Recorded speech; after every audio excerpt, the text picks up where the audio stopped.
High friends, welcome to Roni Lini story time. இன்னைக்கு நம்ம கேட்க போற கதை குரங்கு மந்திரி. ஒரு முறை ஒரு புத்திசாலி அறிஞர் ஒருவர் காட்டு வழியாக சென்று கொண்டிருந்தார். அப்போது ஒரு குரங்கு அங்கு படுத்து தூங்கிக் கொண்டிருந்தது. விளையாட்டுத்தனமாக அவர் அந்த குரங்கின் வாலை மிதித்து விட்டார். அப்போதுதான் தெரிந்தது, படுத்து இருந்தது குரங்கு இல்லை, அது ஒரு அரக்கன் என்று. மிகவும் கோபமான அரக்கன் தன் வாலை மிதித்த அறிஞர் குரங்காக மாறிப்போக என சாபம் கொடுத்தான். உடனே அந்த அறிஞர் குரங்காக மாறிவிட்டார். சிறு பிள்ளை போல தான் செய்த தவறினால் இப்படி குரங்காக மாறிவிட்டோம் என வருத்தப்பட்ட அந்த அறிஞர் அந்த காட்டிலேயே வாழ ஆரம்பித்தார். ஒரு நாள் அந்த வழியாக வந்த பயணிகள் இருவர் ஒரு மரத்தடியில் தங்கி இளைப்பாறினர். அப்போது ஒரு பயணி, நாளைக்கு நம்ம அரண்மனையில் ஒரு போட்டி நடக்கப் போகுது, அதில் யார் தங்களோட அறிவை காட்டி ஜெயிக்கிறார்களோ அவர்களுக்கு மந்திரி பதவி கொடுக்கப் போவதாக ராஜா அறிவித்தார் என்றான். இதை மரத்தின் மீது இருந்து கேட்ட குரங்கு தானும் அந்த போட்டியில் கலந்து கொள்ள நினைத்தது. உடனே பட்டணத்துக்குச் சென்ற அந்த குரங்கு போட்டி நடக்கும் திடலுக்குச் சென்றது. அங்கு போட்டிக்கு தயாராக வந்திருந்த அறிஞர்கள் இருக்கின்ற வரிசையில் அதுவும் நின்றது. அதை பார்த்த காவலர்கள் ஆச்சரியத்தில் நின்றனர்.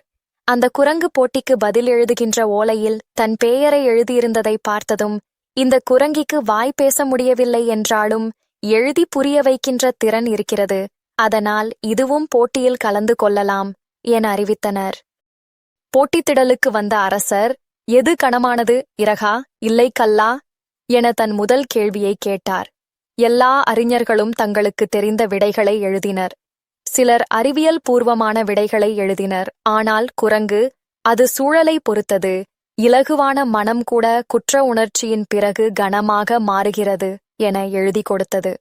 வித்தியாசமான அணுகுமுறையை பார்த்த அரசர் குரங்கையே கவனிக்க ஆரம்பித்தார். அடுத்த கேள்வி, பசியோடு இருந்த ஒரு முதியவருக்கு முன்னால் அரசு கஜானாவில் இருந்து கொண்டு வரப்பட்ட ஒரு தங்க நாணயத்தை வைத்து, இப்போது இந்த தங்க நாணயத்தை யாருக்கு கொடுப்பீர்கள், அரசருக்கா இல்லை பசியில் இருக்கின்ற முதியவருக்கா என கேட்டார் அரசர். எல்லா அறிஞர்களும் அரசரை விட பசியோடு இருக்கின்ற முதியவருக்குத்தான் கொடுக்க வேண்டும் என்றனர். அதற்கு குரங்கு என்ன விடை எழுதியிருக்கும் என எல்லோரும் ஆவலாக பார்த்து கொண்டிருந்தனர். அப்போது அரசர் குரங்கு எழுதியிருந்த ஓலையை எடுத்து படித்தார். அதில், இந்த நாட்டில் ஒருத்தர் பசியுடன் இருப்பது அரசரின் தவறு, ஆனால் அவர் கஜானாவில் இருக்கின்ற பணத்தை எடுத்து பசியோடு இருக்கின்றவர்களுக்கு சோறு போடக்கூடாது. நாட்டில் இருக்கின்ற வரிகளை குறைத்து அதே நேரத்தில் கஜானாவை வருமானம் மூலம் உயர்த்தி யாரும் பசியோடு இருக்காத அளவுக்கு பார்த்து கொள்ள வேண்டும். அதனால் அந்த தங்க நாணயத்தை அரசருக்கு கொடுத்து அந்த முதியவருக்கு பசி ஏற்படாத வண்ணம் அவருக்கு நிரந்தர வருமானம் கிடைக்க வழி செய்ய வேண்டும் என்று எழுதியிருந்தது. பின்னர் அரசர் அடுத்த கேள்வியை கேட்டார். எல்லோரையும் அரண்மனைக்கு அருகில் இருக்கின்ற மாந்தோப்புக்கு அழைத்துச் சென்று அங்கே வாடிப்போயிருந்த மாமர செடிகளை காண்பித்து, இதை எப்படி வளமான செடியாக மாற்ற முடியும் என்று கேட்டார். அதற்கு பலர், இதில் ஏற்கனவே பெரும் பகுதி கெட்டுப்போனது, அதனால் இதை அப்புறப்படுத்திவிட்டு புது மாமர செடியை இங்கே வைக்கலாம் என்று ஆலோசனை சொன்னார்கள். ஆனால் குரங்கு மட்டும் செடியை பார்க்கவே இல்லை. அதேபோல் வாடியிருந்த மற்ற செடிகளின் வேர் பகுதியிலிருந்த மண்ணை ஆராய்ச்சி செய்தது. அடுத்ததாக வளமாக செழிப்பாக வளர்ந்திருந்த செடிகளின் வேர் பகுதியில் இருந்த மண்ணையும் ஆராய்ச்சி செய்தது. பின்னர் தன் ஆலோசனையை ஓலையில் எழுதியது. அதில், இந்த செடியை சுலபமாக காத்திடலாம். நான் நல்ல செடிகள் மற்றும் வாடிப்போன செடிகளின் மண் வளத்தை பார்த்தேன். இரண்டுமே ஒரே மாதிரி இருந்தது, அதனால் மண்ணில் எந்த பிரச்சனையும் இல்லை. ஆனால் இந்த வாடிப்போன செடிகள் மேல் அதிகமான நிழல் விழுகிறது. அதனால் சிறிது நாள் நல்லபடியாக வளர்ந்தாலும் மரம் ஆகும் அளவுக்கு போதிய வெளிச்சம் இந்த செடிகளுக்கு இல்லை. அதனால் இந்த செடியை பிடுங்கி நல்ல வெளிச்சமாக சூரிய ஒளி படுகின்ற இடத்தில் நட்டால் இந்த செடியே நல்ல மரமாக மாறும் என்று எழுதியிருந்தது. குரங்குதான் புதிய மந்திரி என்று போட்டி நடத்தியவர்கள் அறிவித்தனர். பின்னர் அரசர், நமக்கு நல்ல மந்திரி கிடைத்துவிட்டார், அவர் நம்மிடம் வந்து சேர்ந்ததை நாம் கொண்டாட வேண்டும் என்று சொல்லி ஒரு பெரிய மூட்டை நிறைய பொரியை குரங்கிடம் கொடுத்து எல்லோருக்கும் சமமாக பகிர்ந்து கொடுக்க வேண்டும் என்று குரங்கிடம் கூறினார். ஆனால் அந்த குரங்கு எல்லாருக்கும் முதலில் கொஞ்சம் பொரியை மட்டும் கொடுத்தது. அதனை பசியோடு இருந்தவர்கள் வேகமாக சாப்பிட்டு முடித்தார்கள். அவர்களுக்கு மறுமுறை பொரியை கொடுத்தது. திரும்ப பொரி வேண்டும் என்று கேட்டவர்களுக்கு கொஞ்சம் பொரி கொடுத்தது. இதை பார்த்த அரசருக்கு குரங்கின் அறிவும், பகுந்து கொடுக்கும்போது பசியோடு இருந்தவர்களுக்கு அதிகமாவும் பசியில்லாதவர்களை கண்டுபிடித்த விதத்தையும் பார்த்து குரங்கையே தன் புதிய மந்திரியாக நியமித்தார். அடுத்த நிமிடமே அந்த குரங்கு அறிஞராக மாறியது. மக்கள் பணி செய்ய ஆரம்பித்ததும் அவருக்கு இருந்த சாபம் தன்னால் நீங்கியது. இதை பார்த்த எல்லோரும் சந்தோஷமடைந்தனர். நாம் புத்திசாலியாக இருந்தாலும் சில நேரங்களில் விளையாட்டுத்தனமாக சில தவறுகளை செய்கிறோம். அந்த தவறுகள் ஒரு மோசமான சூழ்நிலையை உருவாக்கலாம். நம் அறிவானது எந்த பலவீனமான சூழ்நிலையிலும் நம்மை பாதுகாத்து சூழ்நிலையையும் பலமாக மாற்றும் திறன் கொண்டது. எனவே நாம் நம் அறிவை வளர்ப்பதில் எப்பொழுதும் கவனம் செலுத்த வேண்டும். இந்த மாதிரி கதைகளுக்கு மறக்காமல் இந்த சேனலை லைக் பண்ணுங்க, ஷேர் பண்ணுங்க, சப்ஸ்கிரைப் பண்ணுங்க.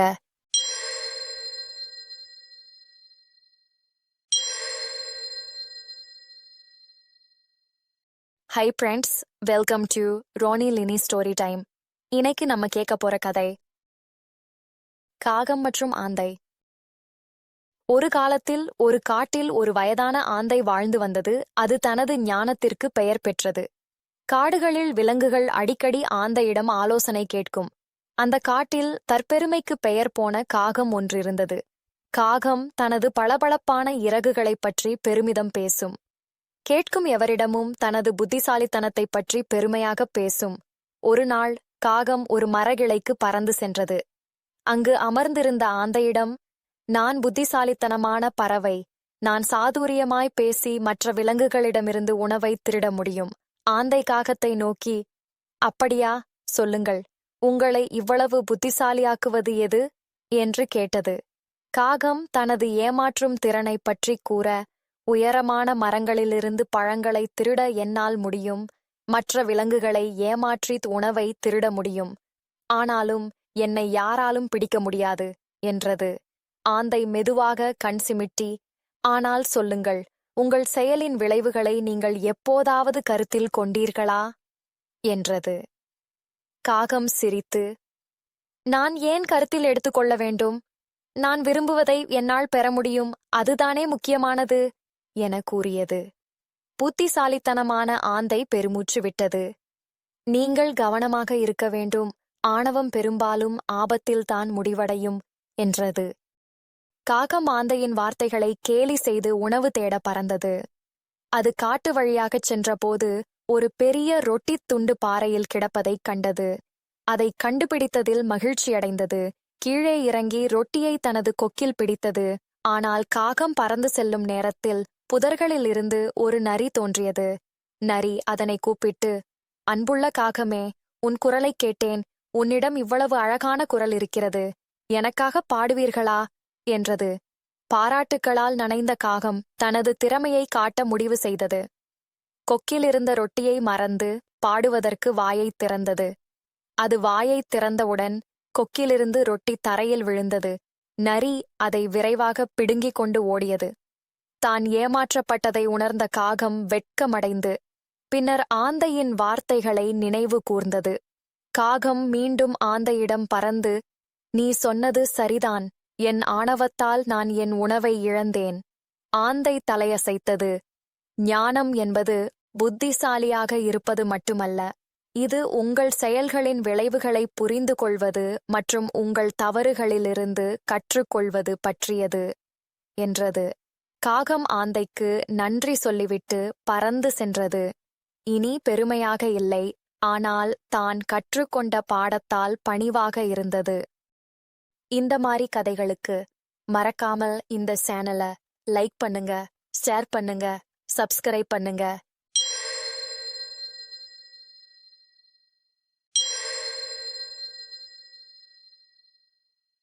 Hi friends, welcome to Rani Lini story times. இன்னைக்கு நம்ம கேட்க போற கதை தந்தை மற்றும் மகனின் ஓட்டப்பந்தயம். ஒரு காலத்தில் மலைகளுடன் கூடிய அழகான காடு இருந்தது. காட்டிற்கு வெளியே ஒரு சிறிய வீடு இருந்தது. அந்த வீட்டில் ஒரு தந்தையும் மகனும் வசித்து வந்தனர். அச்சிறுவன் தினமும் தன் தந்தையுடன் அருகில் உள்ள மலையில் நடந்து செல்வான்.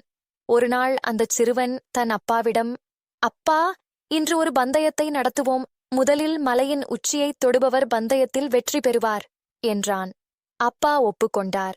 இருவரும் மலை உச்சியை நோக்கி ஓட ஆரம்பித்தனர். சிறிது நேரம் ஓடிய பிறகு அப்பா திடீரென்று ஓடுவதை நிறுத்தினார். அந்த சிறுவன் தன் அப்பாவிடம், என்ன நடந்தது? ஏன் அப்பா திடீரென்று நிறுத்தினீர்? உங்கள் தோல்வியை ஏற்கனவே ஏற்றுக்கொண்டீர்களா என்றான். இல்லை இல்லை, சில கூழாங்கற்கள் என் காலணியில் சிக்கிக் கொண்டன. அவற்றை அகற்ற நான் நிறுத்தினேன் என்று தந்தை பதிலளித்தார். அதற்கு சிறுவன், சில கூழாங்கற்கள் என் காலணிகளிலும் சிக்கிக் கொண்டன. ஆனால் நான் இப்போது நிறுத்தினால் நான் பந்தயத்தில் தோல்வியடைவேன். நான் மேலே சென்றதும் நான் அவற்றை அகற்றிவிடுவேன் என்றான். அப்பா காலணியில் இருந்த கூழாங்கற்களை கழற்றிவிட்டு முன்னால் சென்றார். அந்த பையன் வெகு தூரம் முன்னேறிவிட்டான். ஆனால் இப்போது அவன் காலணியில் கூழாங்கற்கள் சிக்கியதால் அவன் கால்களில் வலியை உணர ஆரம்பித்தான். அவனுடைய ஓட்ட வேகம் குறைய ஆரம்பித்தது. படிப்படியாக அப்பா அந்த பையனின் அருகில் வந்தார். பையனை பார்த்த அப்பா பின்னாலிருந்து கூறினார், முதலில் உன் காலணியிலிருந்து கூழாங்கற்களை ஏன் அகற்றக்கூடாது? ஆனால் எனக்கு இதற்கு நேரமில்லை என்றான் அந்த பையன். சிறிது நேரத்தில் தந்தை அந்த பையனை முந்தினார். கூழாங்கற்கள் குத்தியதால் சிறுவனின் வலி மிகவும் அதிகமாகி இப்போது அவனால் நடக்கக்கூட முடியவில்லை. அவன் அங்கேயே நின்று, அப்பா, என்னால் இனி ஓட முடியாது என்று கத்தினான். தந்தை வேகமாக ஓடிவந்து மகனின் காலணிகளை கழற்றிப் பார்த்தார். தந்தை தனது மகனை வீட்டிற்கு அழைத்துச் சென்று காயங்களுக்கு சிகிச்சையளித்தார். வலி சற்று தணிந்ததும், மகனே, முதலில் உன்னுடைய கூழாங்கற்களை அகற்றிவிட்டுப் பிறகு பந்தயத்தைத் தொடரச் சொன்னேன். ஆனால் என் வார்த்தைகளை ஏன் கேட்கவில்லை என்றார். ஆனால் அதற்கு அச்சிறுவன், நான் நிறுத்தினால் நான் பந்தயத்தில் தோற்றுவிடுவேன் என்று நினைத்தேன் என்று பதிலளித்தான். இதைக் கண்டு வியந்த தந்தை, அப்படியில்லை மகனே, நம் வாழ்வில் ஏதேனும் பிரச்சனைகள் வந்தால் இப்போது நேரமில்லை என்று சொல்லி தள்ளிப் போடக்கூடாது. உண்மையில் என்ன என்றால், ஒரு பிரச்சனையை நாம் புறக்கணிக்கும்போது அது படிப்படியாக பெரிதாகி இறுதியில் அது ஏற்படுத்தக்கூடியதை விட அதிக தீங்குகளை நமக்கு ஏற்படுத்துகிறது. அந்த கூழாங்கல்லை அகற்ற உனக்கு 1 நிமிடம் எடுத்திருக்காது. ஆனால் இப்போது அந்த 1 நிமிடத்தை சேமிக்க நீ 1 வாரம் வலி தாங்க வேண்டும் என தந்தை கூறினார். அந்த சிறுவன் தன் தவறை புரிந்து கொண்டான்.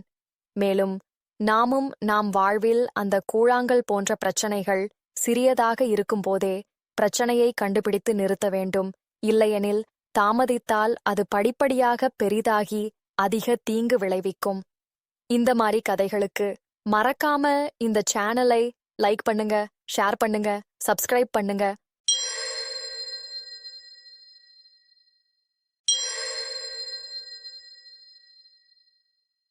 High friends, welcome to Rani Lini story time. இன்னைக்கு நம்ம கேட்க போற கதை, ஏமாற்றுபவன் ஏமாறுவான். ஒரு ஊரில் செல்வர் ஒருவர் வாழ்ந்து வந்தார். அவர் எப்பொழுது சந்தைக்குப் போனாலும் ஏதாவது உணவுப் பொருள்களை வாங்கி வருவார். வீட்டுக்கு வந்து அமைதியாக உட்கார்ந்து அதனை ருசித்து சாப்பிடுவார். அவரிடம் ஒரு வேலைக்காரன் இருந்தான். அவன் அந்த வீட்டில் பல வருடங்களாக வேலை செய்கிறார். அதனால் செல்வர் வாங்கி வரும் உணவுப் பொருட்களில் சிறிய அளவு ஒரு கரண்டி வேறு வழியில்லாமல் தருவார். வழக்கம்போல் ஒரு நாள் சந்தைக்கு சென்று செல்வர்தான் உண்பதற்காக ஒரு டம்ளர் நிறைய கட்டித் தயிர் வாங்கி வந்தார். இம்முறை இந்த கட்டித் தயிரில் சிறிது கூட வேலைக்காரனுக்கு கொடுக்கக்கூடாது, முழுவதையுமே தானே சாப்பிட வேண்டும். அதற்கு ஒரே வழி அவனை ஏமாற்றுவதுதான் என்று எண்ணி அவர் வீட்டுக்குள் நுழைந்தார். அவரை வேலைக்காரன் பார்த்துவிட்டான்.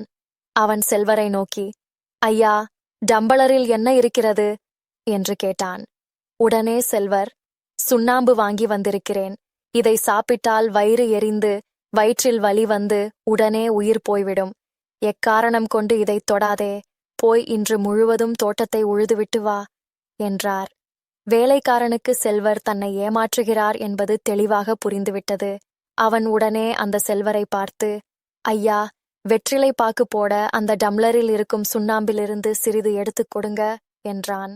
உடனே செல்வர் வேலைக்காரனை பார்த்து, நான் உன்னிடம் சொன்ன வேலையை முடித்துவிட்டு வா, அதிலிருந்து கொஞ்சம் தருகிறேன் என்றார். மாடுகளை ஓட்டிக்கொண்டு சென்ற வேலைக்காரன் சிறிது நேரத்திற்குள் வீட்டிற்கு வந்தான். உடனே செல்வர் அவனிடம், நான் சொன்ன வேலைகளை முடித்துவிட்டாயா என்று கேட்டான்.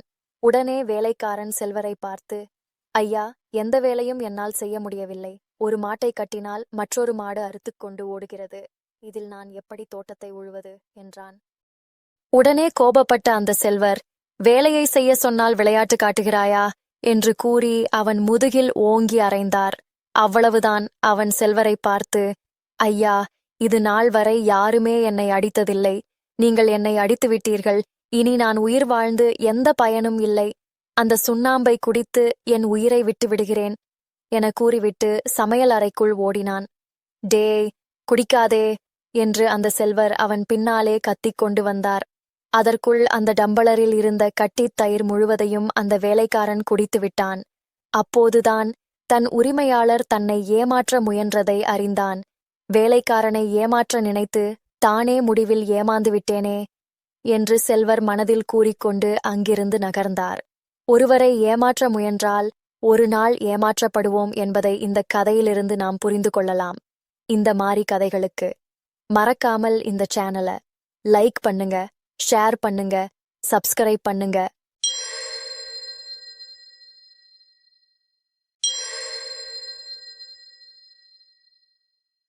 High friends, welcome to Rani Lini story time.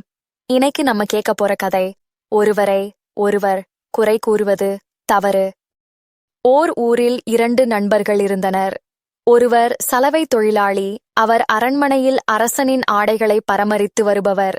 இன்னொருவர் மண்பானைகள் செய்யும் குயவர். அவரும் அரசனின் அரண்மனையில் அழகூட்டும் கைவினைப் பொருள்கள் செய்பவர். 2 பேருமே அரசரிடம் நீண்ட காலம் வேலை பார்த்து வருகின்றனர். அதனால் அரசருக்கு அவர்களை நன்றாகத் தெரியும். அவர்கள் நண்பர்களாக இருந்தாலும் கூட தங்கள் குறைகளை தாங்களே தீர்த்து கொள்ளாமல் அரசரிடம் ஒருவர் பற்றி ஒருவர் குறை கூறிக்கொண்டிருந்தனர். ஒருநாள் வழக்கம் போல் 2 பேருக்கும் இடையே சண்டை ஏற்பட்டது. இருவரும் அரசரை தனிமையில் தனித்தனியே சந்தித்து ஒருவரை பற்றி ஒருவர் குறை கூறி கடுமையான தண்டனை கொடுக்க கூறினர். மண்பானை செய்யும் குயவர் சலவை தொழிலாளியை அரசரிடம் வசமாக சிக்க வைக்க வேண்டும் என்று எண்ணி அரசரை பார்த்து, அரசே, நமது பட்டத்து யானை கருப்பாக இருக்கிறது. யானையை சலவை தொழிலாளியிடம் கொடுத்து வெளுக்க செய்ய சொல்லுங்கள் என்றார். அரசர் எதை பற்றியும் சிந்திக்காமல் சரி என்றார். சலவை தொழிலாளி குயவரை அரசரிடம் வசமாக சிக்க வைக்க வேண்டும் என்று எண்ணி அரசரை பார்த்து, அரசே, யானையை பத்திரமாக வைக்கும் அளவிற்கு பெரிய பானை ஒன்றை குயவரை செய்து தர சொல்லுங்கள் என்றார். அரசரும் சரி என்றார். நல்ல நண்பர்கள் ஒவ்வொருவரை பற்றி ஒருவர் குறை கூறுவது தவறு என அரசர் எண்ணினார். மேலும் அவர்களுக்கு ஒரு பாடம் கற்பிக்க நினைத்தார். அடுத்த நாள் அரண்மனையில் சலவை தொழிலாளியை கூப்பிட்டு யானையை வெளுத்து வரும்படி கூறினார். உடனே சலவை தொழிலாளி அரசரை பார்த்து, அரசே, நான் அதை எப்படி செய்ய முடியும் என அவர் கூறினார். இல்லையேல் சாகும் வரை சிறையில் அடைக்கப்படுவீர்கள் என்றார் அரசர். பின்னர் அரசர் குயவரை கூப்பிட்டு, யானையை பத்திரமாக வைக்க பெரிய பானையை செய்து கொடு என்று ஆணையிட்டார். குயவர் திரு திரு என விழித்தார். நீங்கள் இருவரும் என்ன வேண்டுமானாலும் செய்யலாம். ஆனால் நீங்கள் என் உத்தரவை முடிக்க வேண்டும். இல்லையெனில் நீங்கள் இருவரும் சிறையில் அடைக்கப்படுவீர்கள் என்றார் அரசர். இறுதியில் இருவரும் ஒருவரையொருவர் பார்த்து தங்கள் கெட்ட எண்ணங்களைப் பற்றி நினைத்தார்கள். உன்மேல் நானும் என்மேல் நீயும் குறை கூறி மாட்டிக்கொண்டோம். இதனால் நம் இருவருக்குமே துன்பம் என வருந்தினர். இவர்களைப் போல் இல்லாமல் நம் தவறுகளை நாமே திருத்திக் கொள்வோம். ஒருவர் மீது ஒருவர் குறை கூறி வம்பில் மாட்டிக்கொண்டு விழிப்பதை விட ஒருவர் மீது மற்றொருவர் குறை கூறுவதை விட்டு அவரவர் குறையை அவரவர் திருத்திக் கொண்டு வாழ்வது சிறந்ததாகும். இந்த மாதிரி கதைகளுக்கு மறக்காமல் இந்த சேனலை லைக் பண்ணுங்க, ஷேர் பண்ணுங்க, சப்ஸ்கிரைப் பண்ணுங்க.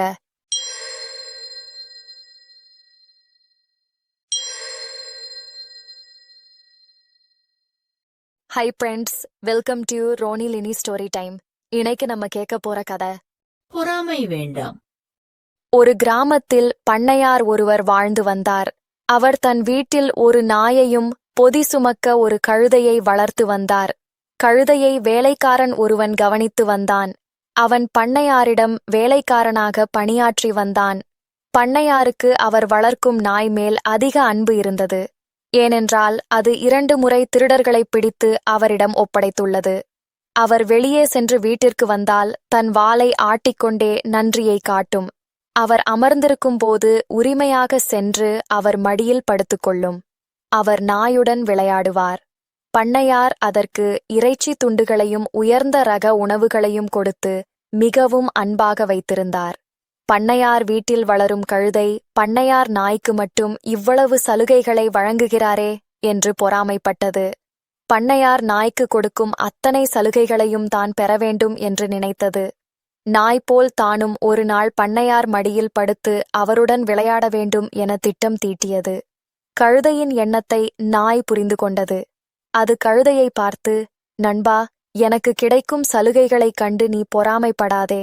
நான் செய்வதைப் போன்றே நீ செய்தால் பண்ணையார் பொறுத்துக் கொள்ள மாட்டார். உன்னை நன்றாக அடித்து வீட்டை விட்டு துரத்தி விடுவார் என்று அறிவுரை கூறியது. கழுதை நாய் சொல்வதை காதில் வாங்கிக் கொள்ளவே இல்லை. அது நாயை பார்த்து, நண்பா, நடப்பதை நீயே பார். பண்ணையார் என் செயலால் எப்படி மகிழ்ச்சி அடையப் போகிறார் என்பதைப் பார் என்று கூறியது. அதற்கு பிறகு நாய் எதுவும் பேசவில்லை. அன்றைக்கு பண்ணையார் வெள்ளை சட்டை வெள்ளை வேட்டி அணிந்து கொண்டு வீட்டில் அமர்ந்து புத்தகம் ஒன்றை படித்துக் கொண்டிருந்தார். உடனே கழுதை விரைவாக ஓடி சென்று அவருடைய மடியில் அமர்ந்து கொண்டது. அவருடன் விளையாட முயன்றது. பின்னர் பெரும் குரல் எடுத்து கத்தியது. பண்ணையாருக்கு கடும் கோபம் வந்தது. அருகிலிருந்த உருட்டுக்கட்டையை எடுத்து அந்த கழுதையை நன்கு அடித்து விட்டார். வலி தாங்க முடியாத கழுதை கத்திக்கொண்டே காட்டுக்குள் ஓடியது. அந்த கழுதை போல பிறருக்கு கிடைக்கும் சலுகைகளை பார்த்து நாம் பொறாமைப்படக்கூடாது.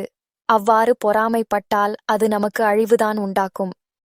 இந்த மாதிரி கதைகளுக்கு மறக்காம இந்த சேனலை லைக் பண்ணுங்க, ஷேர் பண்ணுங்க, சப்ஸ்கிரைப் பண்ணுங்க.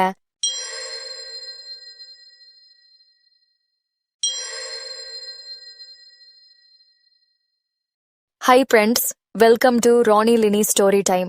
இன்னைக்கு நம்ம கேட்க போற கதை எண்ணப்படிதான் வாழ்வு. ஓர் ஊரில் ஒரு விறகு வெட்டி இருந்தான்.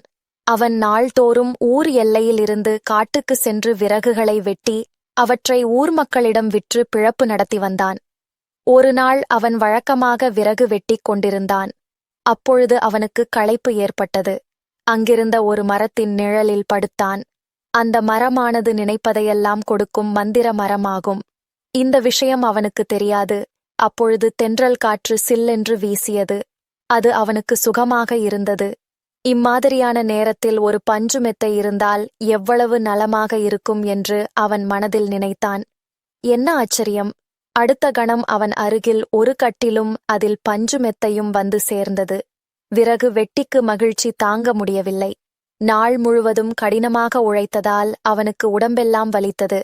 இந்த சமயத்தில் முதுகு, கை, கால் பிடித்துவிட இளம் பெண் ஒருத்தி இருந்தால் எவ்வளவு நன்றாக இருக்கும் என்று மனதில் எண்ணினான்.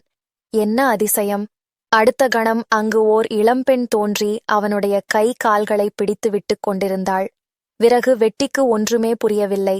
அவன் மகிழ்ச்சி வெள்ளத்தில் மிதந்தான். அவன் ஆச்சரியப்பட்டான். நினைப்பதெல்லாம் நடக்கின்றதே, இவ்வளவு சுகங்கள் இருந்தும் வயிற்றுக்கு உணவில்லாமல் பட்டினியாக இருக்கிறோமே. இப்பொழுது அறுசுவை உணவு இருந்தால் எவ்வளவு நலமாக இருக்கும் என்று எண்ணினான். மறுகணமே அறுசுவை உணவு வந்தது. பல வகை உணவுகள் வந்தன. விறகு வெட்டி அனைத்தையும் வயிறார உண்டான். உண்ட மயக்கம் தொண்டனுக்கு உண்டு என்ற பழமொழிக்கு ஏற்ப விறகு வெட்டிக்கு உறக்கம் வந்தது. படுத்தான். அவன் மனதில் திடீரென்று ஒரு பயம் தோன்றியது. நாம் காட்டில் தனியாக அல்லவா இருக்கிறோம். இப்பொழுது ஒரு சிங்கம் ஒன்று நம் முன் வந்து நம்மை கொன்றுவிட்டால் என்னவாகும் என்று நினைத்தான். மறுகணம் அவன் முன்னால் ஒரு சிங்கம் தோன்றி அவனை கொன்றுவிட்டது. இந்த விறகு வெட்டி போன்று நம் எண்ணப்படிதான் நம் வாழ்க்கை அமையும். நாம் உயர்ந்தவற்றை, நல்லதை எண்ணினால் நம் வாழ்க்கை நல்லதாகவே அமையும். தவறான எண்ணங்களை எண்ணினால் நம் வாழ்க்கை துன்பம் நிறைந்ததாக இருக்கும். எனவே நாம் உயர்ந்தவற்றையே நினைக்க வேண்டும். இந்த மாதிரி கதைகளுக்கு மறக்காம இந்த சேனலை லைக் பண்ணுங்க, ஷேர் பண்ணுங்க, சப்ஸ்கிரைப் பண்ணுங்க.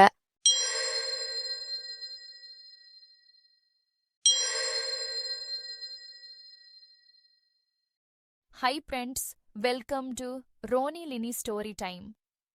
இன்னைக்கு நம்ம கேட்க போற கதை ஒற்றுமையே மகிழ்ச்சி. ஒரு காலத்தில் ஒரு அழகான அடர்ந்த காடு இருந்தது. அதில் பல உயரமான மலைகள் மற்றும் ஆறுகள் இருந்தன. அக்காடு பல விலங்குகளின் இருப்பிடமாக இருந்தது.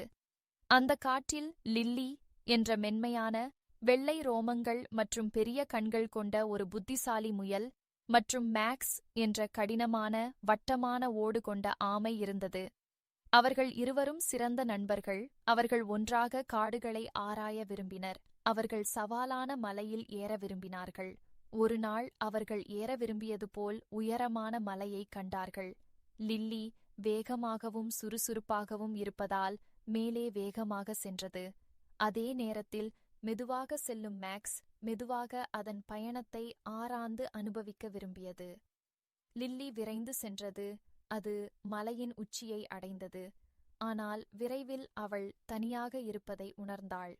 மற்றும் அவளுடன் விளையாடவும் ரசிக்கவும் இங்கு மேக்ஸ் இல்லை என்று லில்லி உணர்ந்தாள். அவள் மேலே காத்திருந்தாள். இதற்கிடையில் மேக்ஸ் தான் கடந்து வந்த வழியை ஆராய்ந்து மகிழ்ந்தது. இறுதியாக மேக்ஸ் மலையின் உச்சியை வந்து அடைந்ததும் அவர்கள் ஒன்றாக தங்கள் நேரத்தை செலவிட்டனர் மற்றும் கொண்டாடினார்கள். இதிலிருந்து முன்னால் செல்வதில் இல்லை மகிழ்ச்சி, நேரம் ஒதுக்குவதும் நண்பருடன் பயணத்தை ரசிப்பதும் நம் பயணத்தை மேலும் சிறப்பானதாக்கும் என்பதை லில்லி அறிந்து கொண்டது. அப்போதிருந்து அவர்கள் ஒவ்வொரு மலையிலும் ஒன்றாக அருகருகே ஏறி ஒவ்வொரு தருணத்தையும் ஒன்றாக ரசித்தார்கள். இந்த மாதிரி கதைகளுக்கு மறக்காமல் இந்த சேனலை லைக் பண்ணுங்க, ஷேர் பண்ணுங்க, சப்ஸ்கிரைப் பண்ணுங்க.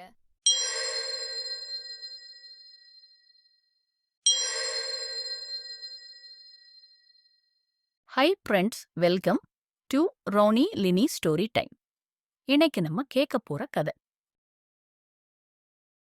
யானை மற்றும் கயிறு. ஒரு அழகான நாளில் ஒரு மனிதன் ஒரு கிராமத்தின் வழியாக நடந்து கொண்டிருந்த போது யானைகள் கூட்டம் ஒன்று அமைதியாக நிற்பதைக் கண்டான். அவற்றின் அளவு மற்றும் வலிமை பெரியதாக இருந்த போதிலும் அவை அனைத்தும் சிறிய கயிறுகளால் கட்டப்பட்டு இருந்தன.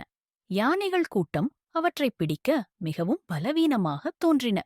அந்த மனிதன் குழப்பமடைந்து, யானைகள் ஏன் விடுபடவில்லை, சிறிய கயிறுகளால் தானே கட்டப்பட்டு உள்ளது என்று பயிற்சியாளரிடம் கேட்டான். பயிற்சியாளர் புன்னகைத்து, இந்த யானைகள் இளமையாக இருக்கும்போது ஒரே மாதிரியான கயிற்றில் கட்டப்பட்டிருந்தன. அப்போது யானைகள் சிறியதாக இருந்ததால் விடுபட முடியவில்லை. காலப்போக்கில் யானைகள் வலுவாக வளர்ந்தனர். ஆனால் அவைகள் ஒருபோதும் கயிற்றை உடைக்க முயற்சிக்கவில்லை. ஏனென்றால் தங்களால் முடியாது என்று யானைகள் நம்பினர். இப்போது அவர்கள் தங்களை விடுவித்துக் கொள்ளும் அளவுக்கு பலமாக இருந்தாலும் கயிறு அவர்களைத் தடுத்து நிறுத்துகிறது என்று யானைகள் இன்னும் நம்புகிறன என கூறினார். அந்த மனிதன் ஆச்சரியப்பட்டு, ஆனால் யானைகள் ஏன் முயற்சி செய்யக்கூடாது என்று கேட்டார். பயிற்சியாளர் புன்னகையுடன், தங்களால் முடியாது என்று யானைகள் கூட்டம் தங்களைத் தாங்களே நம்பிக்கொண்டுள்ளனர். கயிறு இப்போது அவர்களை விட வலுவாக இல்லை. ஆனால் அவர்களின் மனம் இன்னும் அவர்களைத் தடுத்து நிறுத்துகிறது என கூறினார். யானைகளைப் போலவே நம்மில் பலர் உடல் வலிமையால் அல்ல, ஆனால் கடந்த கால அனுபவங்களிலிருந்து நாம் உருவாக்கிய நம்பிக்கைகளால் தடுக்கப்படுகிறார்கள். ஆனால் உண்மை என்னவென்றால், இந்த மன கயிறுகளை நாம் அடிக்கடி நம்முடன் சுமந்து கொண்டு நம்மை நாமே சமாதானப்படுத்திக் கொள்கிறோம். நமக்காக நாம் அமைத்துக்கொண்ட வரம்புகளை கடக்கும் வலிமையும் திறனும் நம்மிடம் உள்ளது. மேலும் கடந்தகால நம்பிக்கைகள் மூலம் நம் உண்மையான திறனை உணரவிடாமல் தடுக்க வேண்டாம். நினைப்பதை விட நாம் வலிமையானவர்கள். இந்த மாதிரி கதைகளுக்கு மறக்காமல் இந்த சேனலை லைக் பண்ணுங்க, ஷேர் பண்ணுங்க, சப்ஸ்கிரைப் பண்ணுங்க.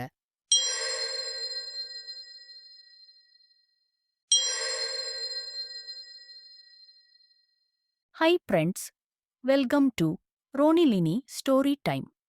இன்னைக்கு நம்ம கேட்க போற கதை விவசாயி மற்றும் குதிரை.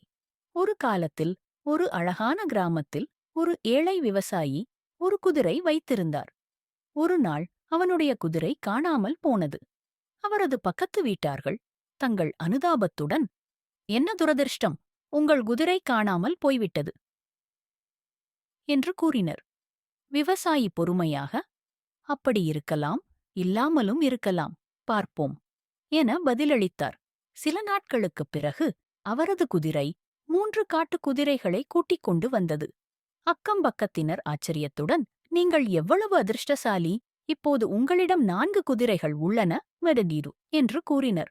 விவசாயி மீண்டும் பொறுமையாக, அப்படி இருக்கலாம், இல்லாமலும் இருக்கலாம், பார்ப்போம், பதிலளித்தார். சிறிது நேரத்திற்குப் பிறகு விவசாயியின் மகன் காட்டுக் குதிரைகளில் ஒன்றில் ஏறி சவாரி செய்ய முயன்றார். ஆனால் குதிரையால் தூக்கி எறியப்பட்டு அவரது கால் முறிந்தது.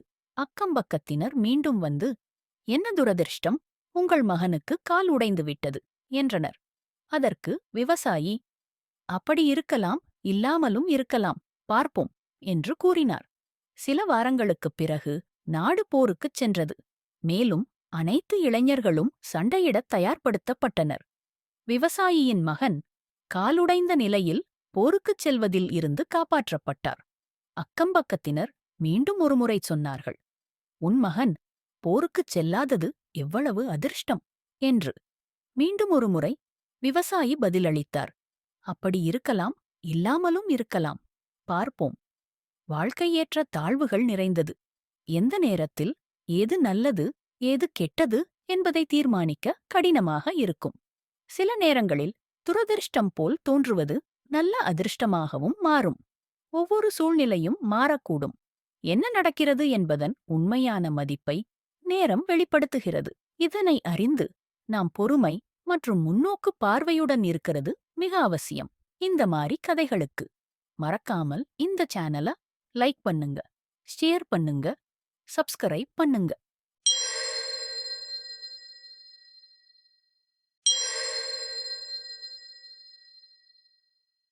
கருவேல மரமும் மூங்கிலும்.